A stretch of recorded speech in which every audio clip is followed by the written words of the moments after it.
भागी भागी चली आई हूँ पर्स उठाकर सिर्फ, और तुम बताओ ना क्या बात है। अब मेरी अपनी मजबूरी थी तो मैं क्या करता। ये बोतल ही पार्टी नुमा माहौल क्रिएट करने की जिद कर बैठी थी। अब ऐसी इमरजेंसी में मुझे तुम्हारे सिवा और कोई सूझा ही नहीं, इसलिए मैंने तुम्हें फोन किया। Rajiv, I am very upset. मैं आ तो गई हूँ लेकिन अब मैं जा रही हूँ। अब तुम आ ही गई हो तो फिर ये बोतल तो खोल कर चली आना प्लीज। राजीव, मैं जा रही हूँ। मैं शर्त लगाता तुम ऐसे नहीं जाओगी। तुम बैठोगी भी, बोतल भी खोलोगी, चीयर्स भी करोगी और मुझसे बातें भी करोगी। राजीव, तुम शर्त हार जाओगे क्योंकि मैं जा रही हूँ। ठीक है, लोनावला जाने की पैकिंग कर लेना। लोनावला? क्यों? तुम इतनी नाराज हो कि अब मेरे होटल का इंटीरियर्स नहीं करोगी? मैं समझी नहीं। तुम्हें अगर जाने की जल्दी ना हो तो मैं तुम्हें खुशखबरी सुनाऊं? तुम होटल शुरू कर रहे हो? यस मैडम, मुझे फाइनेंशियल प्रमोटर मिल गया है। लेकिन महेन ने तो मुझे इसके बारे में कुछ नहीं बताया। क्योंकि ये महन के जरिए नहीं हुआ, ये कोई और है। मतलब बात एकदम पक्की हो गई? Absolutely final. मैं लोनावला जाकर पेमेंट भी दे आया हूँ। कौन है ये फाइनेंशियल प्रमोटर? दिनेश शाह। वो दिनेश शाह? वो? हाँ, वही Dinesh Shah, diamond merchant. I don't believe it. No, Rajiv. He's not a diamond merchant. He's a smuggler. He's a don. क्या बात कर रही हो?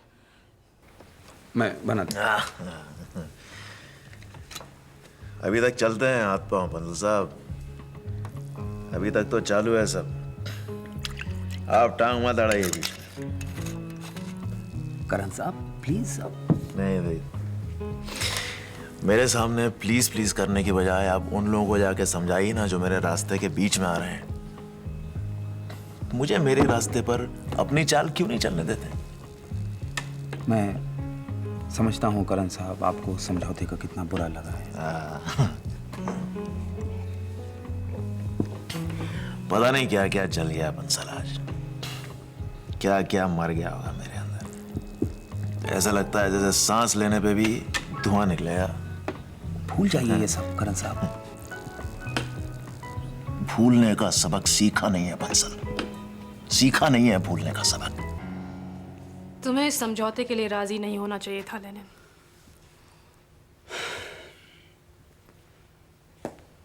मैंने बहुत सोचा था, लेकिन इसके सिवा कोई चारा था नहीं। तुम इतने बेचारे हो सकते हो, मैं नहीं मान सकती। मेरी उस बेचारगी का नाम ऋषभ मल्होत्रा था। लोग तो कह रहे हैं कि तुम करण से डर गए। देविका, दो कान होते हैं, लेकिन उसके दो अलग अलग इस्तेमाल नहीं होते हैं। एक कान से तुम मेरी बातें सुन रही हो और दूसरे कान से कहने वालों की बकवास। या तो दोनों कानों से मेरी बात सुनो या दूसरों की।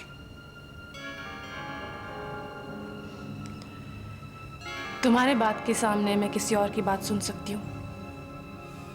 तुमने ऋषभ के कहने पर समझौता कर लिया, ये बात मुझे पची नहीं।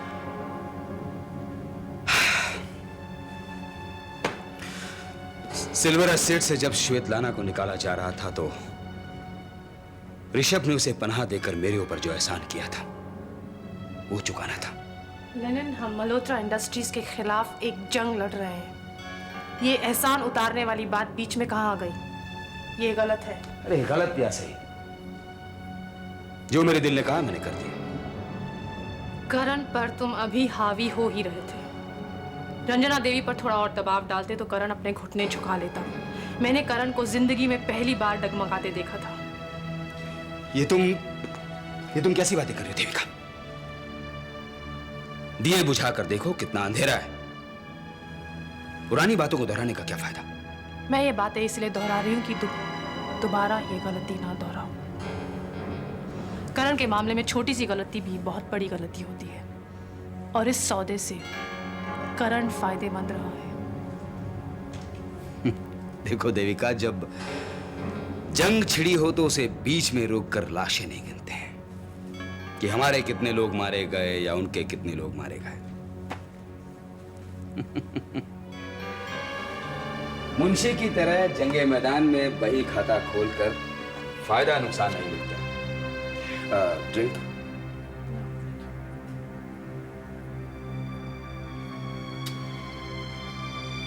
देखो देविका, लड़ाई जारी रखना ही विजय दिलवाता है। हमें अपनी नई युद्ध नीति तैयार करनी है। और पिछले तजुर्बे से कम मुझे इतना तो पता चल गया है कि करण के गुरूर में लचक है। उसे बिना तोड़े झुकाया जा सकता है। कैसे? वो रास्ता तलाशना है। एक रास्ता है, तुम उसे चक्रव्यूह बनाकर इस्तेमाल कर सकते हो तो कर लो। कौन सा रास्ता? करण मल्होत्रा इंडस्ट्रीज में एक पब्लिकेशन डिवीजन खोल रहा है। Publication division? मल्होत्रा इंडस्ट्री का पब्लिकेशन डिवीजन खोलना बड़ी वाहियात सी बात लग रही है। ये तो ऐसे लगता है जैसे कोई हकीम साहब साइकिल पंक्चर का ठेला भी लगा रहे हैं। करण साहब की जिंदगी में जब से कुंवर रणधीर सिंह का चैप्टर खुला है तो वो कुछ वाहियात हरकतें करने लगे हैं। कुंवर रणधीर सिंह किसी किस्म के शायर हैं और मल्होत्रा इंडस्ट्रीज में उनकी किताब पब्लिश करने के लिए एक पब्लिकेशन डिवीजन खोला जा रहा है। ये कनार सो बीमार। ये क्या बाकी मल्होत्रास इस बात के लिए राजी होंगे? ताजुब की बात है कि करण ने सबको राजी कर लिया है सिवाय ऋषभ मल्होत्रा के। ऋषभ इसके खिलाफ है लेकिन अभी तक कुछ नहीं कर पाया है। यानी करण और ऋषभ में मल्होत्रा पब्लिकेशन को लेकर ठन गई है। और इस नाजुक मौके पर अगर आप अपनी नई युद्ध नीति का बीज बो दें तो इससे अच्छी बात और क्या हो सकती है। दाद देनी पड़ेगी तुम्हारे दिमाग की देविका।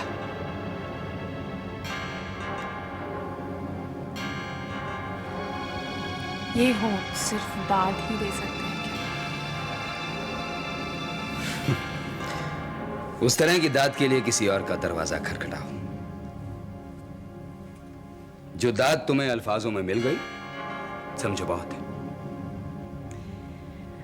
मैं इंतजार कर सकती हूँ पर दरवाजा खटखटाऊंगी तुम्हारा ही। अरे बेकार की बातें छोड़ो देविका। तुम मुझे ये बताओ कि तुम किसी तरह से त्यागी को मेरे दरवाजे तक ला सकते हो? त्यागी से आपको क्या करना है? देखो, त्यागी की करण से ठनी हुई है तो हम अपनी युद्ध नीति में उसका इस्तेमाल कर सकते हैं। त्यागी इस्तेमाल की चीज नहीं है। इस्तेमाल होने वाली चीज का इस्तेमाल तो हर कोई करता है। इस्तेमाल ना हो पाने वाली चीज का इस्तेमाल, खेल का मजा तो उसी में। आपकी हर अदा जानलेवा है। और कितनी बार मेरी जिंदगी लेंगे?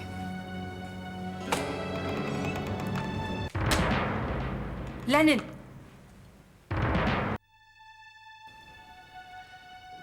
अभी तक नहीं आया। आ गया।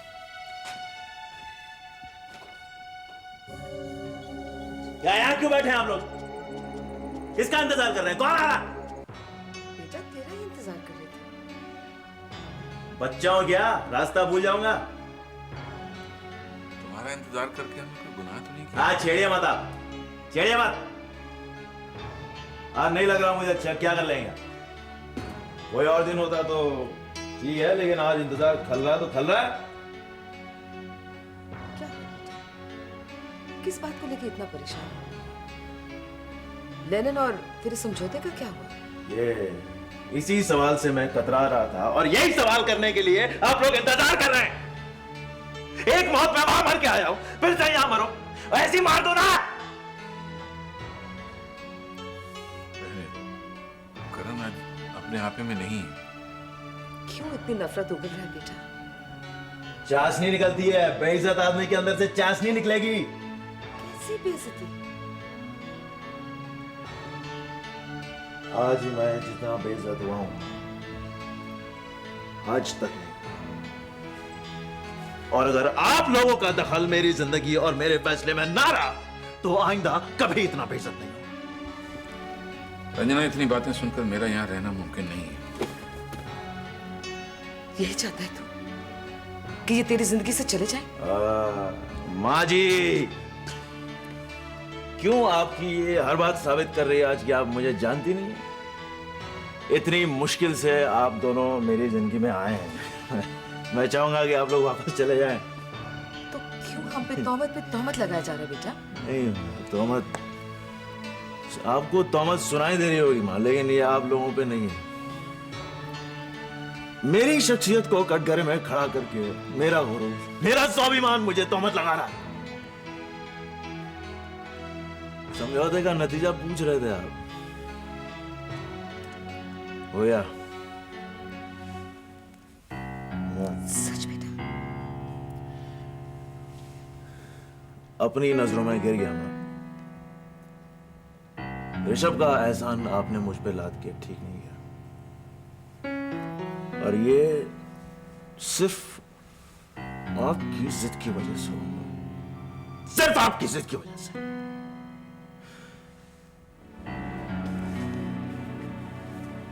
हो गया, बेइज्जत हो गया मां, और ये आपने किया।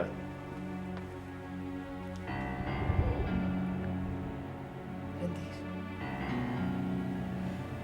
क्या मुझसे कोई गलती हो गई? नहीं रंजना, तुमने जो भी किया है बिल्कुल ठीक किया है। ये समझौता बहुत बहुत जरूरी ही नहीं, बहुत अहम था। रही करण की बात, तो उसने तुम्हारी बात रख ली रंजना।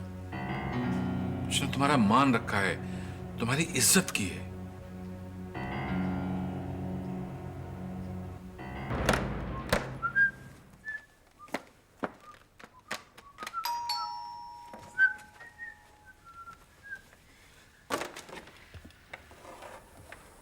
आप हेलो ऋषभ, ऑफिस जाने की तैयारी कर रही हो बेटा? कहीं और जाने के लिए है नहीं, इसलिए ऑफिस चला जाता हूँ। क्यों, आपको मुझसे कोई काम था? तूने मेरा इतना बड़ा काम किया, मैं तो सिर्फ तेरा शुक्रिया अदा करने आई हूँ। चलिए, यही सही। अपनापन तो आप कभी निभा नहीं पाई, कम से कम फॉर्मेलिटी तो निभा रही। फॉर्मेलिटी की बात नहीं बेटा, एक माँ अपने बेटे को आशीर्वाद देने आई है।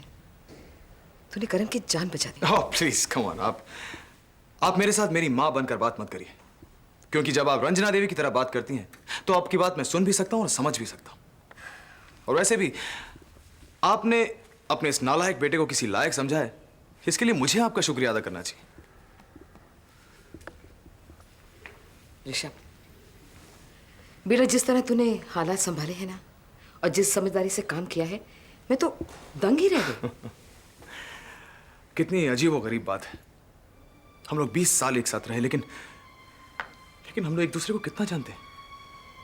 आपकी सच्चाइयों को जानकर मैं हैरान हो गया था, और आज मेरा एक पहलू देखकर आप हैरान हो गई। कितना कम जानते हैं हम एक दूसरे को, है ना?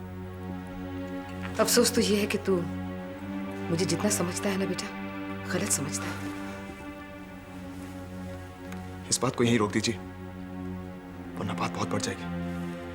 आज मैं इस बहस की आखिरी हद तक जाना चाहती हूँ, देखना चाहती हूँ क्या हासिल होगा। जो शुक्रिया आप मेरे लिए लेकर आई थी, वही लेकर लौट जाएंगी आप। बस यही हासिल होगा, और क्या। साथ ही साथ कुछ और कड़वाहट, कुछ दर्द और कुछ नए जख्म। That's all. क्या मैं इतनी बुरी हूँ बेटा? क्या तू मेरे इतने खिलाफ है कि मैं दोबारा तेरी मां नहीं बन सकती? ये बात नहीं है। मैं कभी भी आपके खिलाफ नहीं था, ना हूं ना बनूंगा। मैं तो हमेशा से करण के खिलाफ था। आपको तो बस ये तय करना था कि आप किसकी मां बनना पसंद करेंगी, करण की या मेरी। अनफॉर्चुनेटली आपने करण को चुना, और उसी वक्त से आप मेरी मां के दर्जे से बेदखल हो गई। कुछ बातें हैं जो अब ऐसी रहेंगी, और यही हमारी लड़ाई। लेकिन मैं खुद तो दोनों की मां ना बेटा, ऐसा नहीं हो सकता। कुछ नहीं हो सकता, कुछ नहीं हो सकता। बेकार कोशिश मत कीजिए रंजना देवी। धरती और आसमान कहीं किसी क्षितिज पर आकर मिलते हैं, लेकिन मेरा और करण का कोई क्षितिज नहीं है। और अगर ऐसा आपको कुछ नजर भी आ रहा है तो यह महज आपका भ्रम है और कुछ नहीं।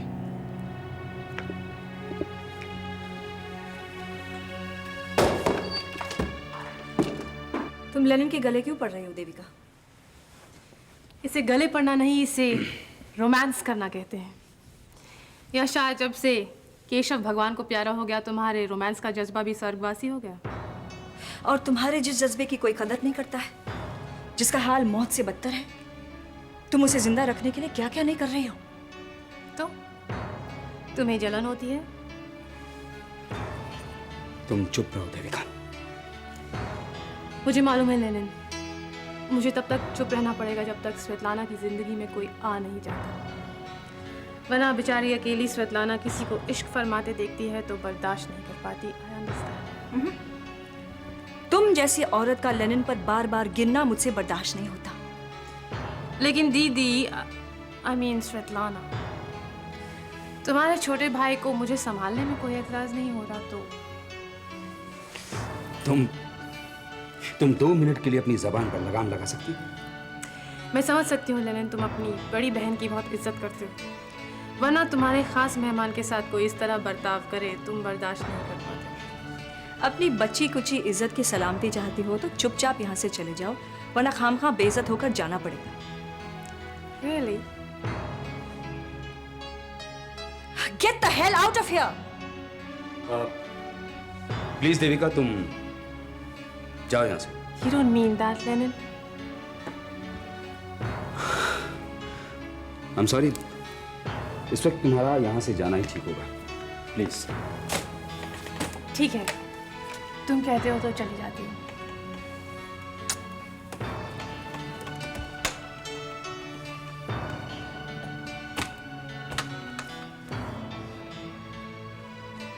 तुम मुझे एक बात साफ साफ बताओ श्वेतलाना, क्या तुम्हें मुझ पर या मेरे किरदार पर जरा भी भरोसा नहीं है? मुझे देविका पर भरोसा नहीं है लेनिन। अरे भाड़ में गई देविका, मैं अपनी और तुम्हारी बात कर रहा हूं। मुझे देविका के मामले में, सिर्फ देविका के मामले में तुम पर से मेरा विश्वास उठता है, क्योंकि मैं उसे तुमसे कहीं बेहतर जानती हूं। देखो श्वेतलाना, ये देविका जैसी औरत शायद तुमने जिंदगी में पहली बार देखी है, लेकिन मैं इस तरह की दर्जनों औरतों को झेल चुका हूं। जिन आड़े तिरछे रास्तों से मेरी जिंदगी चलकर यहां तक पहुंची है, उन रास्तों पर इस तरह की औरतें आमतौर पर पाई जाती हैं। हाँ, अगर सीधे रास्तों से गुजरकर मेरी जिंदगी यहां तक पहुंची होती तो तुम्हारा डर वाजिब था। तो फिर वो यहां आती क्यों है? उसकी यहां जरूरत क्या है? देखो श्वेतलाना, जो लड़ाई मैं मल्होत्रा इंडस्ट्री के साथ लड़ रहा हूं, उसमें मुझे देविका जैसे किरदार वाली औरत की जरूरत है। इसे मैं इस्तेमाल करूंगा उस लड़ाई में। देख लेना कि कहीं खुद इस्तेमाल नहीं हो रहे हो। देखो श्वेतलाना, तुमने मुझे आगाह कर दिया ना, अब भरोसा रखो मुझ पर। खैर छोड़ो भी ये बातें, मैं तुम्हें एक खुशखबरी सुनाने आई थी और देखो क्या बातें लेकर बैठ गई मैं। कैसी खुशखबरी? तुम्हारा वो किरण और सुनीता दोनों शादी के लिए राजी हो गए हैं। उनकी शादी अब लगभग तय हो चुकी है। Very good.